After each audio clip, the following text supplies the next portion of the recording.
It's December 1916. The Russian Empire is crumbling. The people are starving.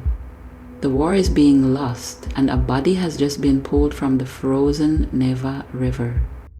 The man is battered, bruised, poisoned, shot, beaten, drowned. This was the end of Grigory Rasputin, one of the most feared, worshipped, and hated figures in Russian history.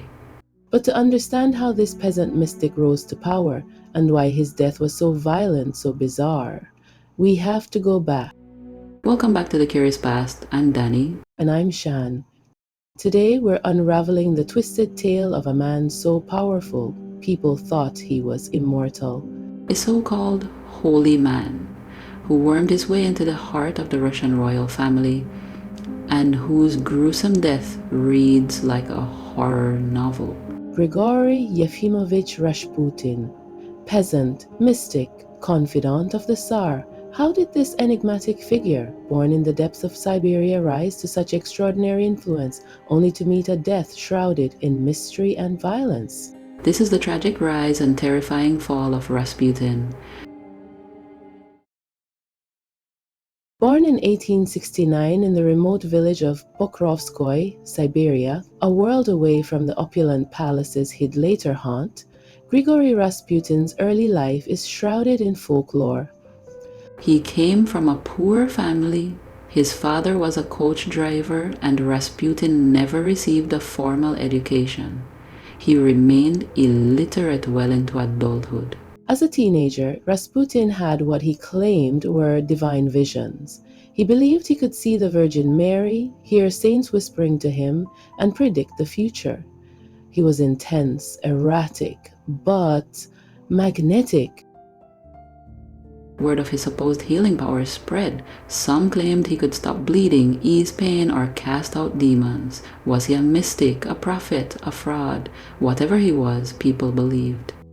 He wandered from monastery to monastery. By his early 30s, a reputation as a wandering holy man began to coalesce around him, a figure both revered and feared by the local peasantry. He was said to have a stare that made grown men uncomfortable and charisma that made women curious.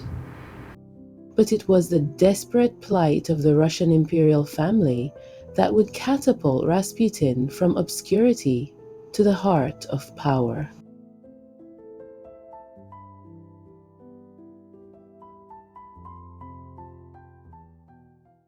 In 1905, Rasputin arrived in the capital, and the capital was ready for him. Russia was in chaos, protests, strikes, and a fragile monarchy on the verge of collapse. But inside the palace walls, Tsar Nicholas II and Tsarina Alexandra were battling a private nightmare. Their only son, Alexei, heir to the Russian Empire, had hemophilia, a life-threatening, incurable bleeding disorder passed down through royal lineage. A simple bruise could mean death. And so they prayed for a miracle for their son. And one arrived in the form of a scruffy, wide-eyed peasant from Siberia. Rasputin was introduced to the royal family, and in their darkest hours he seemed to offer solace. He possessed an uncanny ability to calm Alexei's bleeding episodes. Some say he used hypnosis and prayer. Others claim he simply told the doctors to stop giving the boy aspirin, a blood thinner. Whatever the cause, the bleeding stopped, offering the distraught parents moments of reprieve. For Tsarina Alexandra in particular, Rasputin became a figure of immense trust, a spiritual guide who seemed to hold the key to her son's survival. She was convinced Rasputin had been sent by God, and from that moment forward, he had her ear and her absolute trust. This unwavering belief, however, would prove to be a fatal flaw for the Romanov dynasty.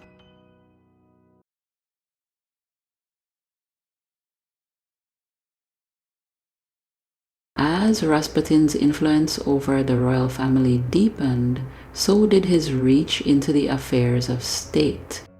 Nicholas II was often away at the front lines of World War I, and in his absence, Alexandra relied more and more on Rasputin.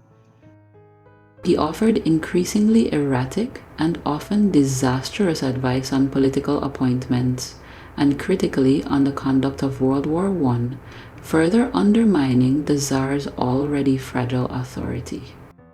Ministers were appointed and dismissed based on his suggestions, fueling resentment and chaos within the government. Russia, ancient, conservative, and hierarchical, watched in horror as a man with no education, title, or experience climbed to the top of the imperial ladder. The nobility was furious, the church was outraged, the public was scandalized, and then came the rumors. Tales of Rasputin's alleged drunken orgies, his insatiable appetite for women from all levels of society, and his general debauchery painted a portrait of a corrupt and immoral charlatan. Some claimed he held orgies in secret.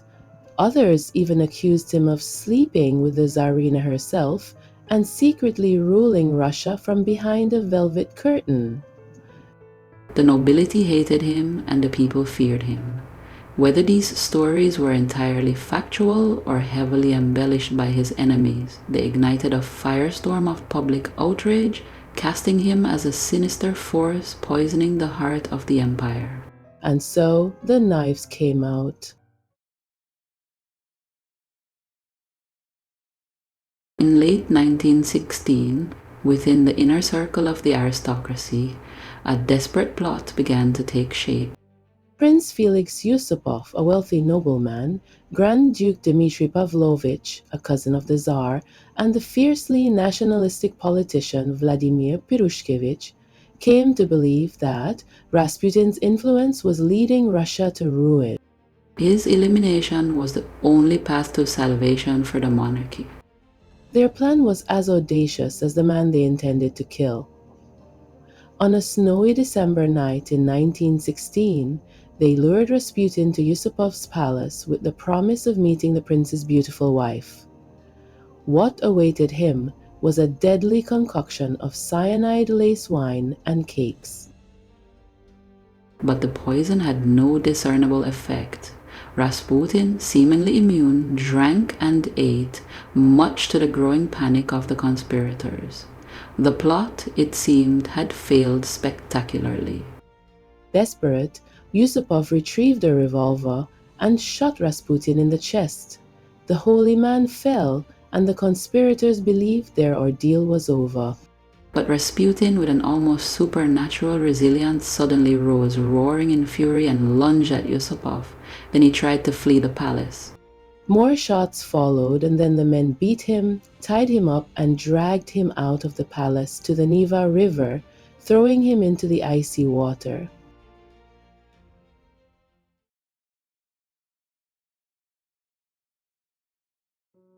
When his body was recovered days later, the autopsy revealed a shocking truth. Not only had he been shot multiple times, but there was also water in his lungs, indicating that he was still alive when he was thrown into the icy depths. Not even death had come easily to Rasputin. The immediate reaction to Rasputin's death was a mixture of relief and fear. Many hoped that his removal would somehow save the monarchy, but in a tragic twist of fate, the assassination may have only hastened the Romanovs' downfall. Alexandra, grief-stricken and even more isolated, became even more distrustful of the court. The stability that his controversial presence had somehow provided was now gone, and the empire spiraled further towards revolution. The royal family would be executed in a basement. The empire was gone. Russia was changed forever. But Rasputin became immortal. Rasputin remained in books, in songs, in nightmares.